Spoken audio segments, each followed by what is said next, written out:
All right, this walkthrough goes through the production part of Lab 3 here in the UMass Amherst Intro to GIS class in our C585 and all of its friends. No GIS in this walkthrough. The GIS is really on you in this case. You have to think about how to combine those tools that you've learned throughout this lab to solve this problem. And this is a very real problem statement. Found a dead bird with West Nile virus, and the relevant authorities are asking you to follow a certain set of criteria to handle this dead bird. You've been given 3 points of data, and that's all you need to solve this problem. So the spraying criteria, tough word, criteria, the spraying criteria are outlined here. Spraying must occur within 2 kilometers of any dead animal, in this case, our dead bird. Pesticides will be sprayed by trucks that reach 50 meters from the roads. They're not flying trucks. They can only go on the roads. And we cannot spray within 100 meters of any wetland. So you have 3 data points to use here. You have a dead bird.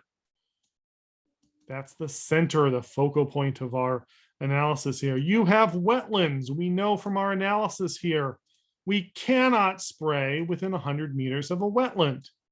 Then we have roads. We can only spray 50 meters from the roads.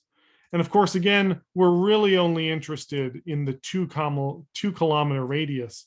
Kilometers, another tough word, 2 kilometer radius around that bird.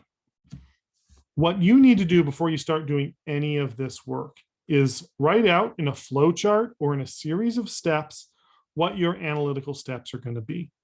Plan your work in advance.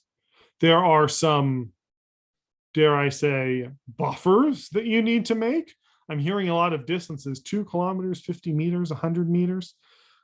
Throughout this lab, you've learned about how to do buffers. We've talked about how to keep things within a certain area, only data within a certain shape or within a certain range. We talked about how to remove things we don't want, remove things we want to get rid of. All of the tools that you've used beforehand in this lab are going to come into play. It's up to you to figure out the steps and how to get them together. You'll turn in 4 questions with this.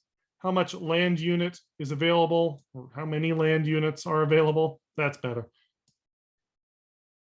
For this spraying, what percentage can you spray? Some opinion questions.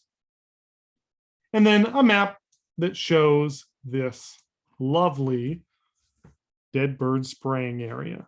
So you've got the environmental problem to solve, and you've got the tools to solve it.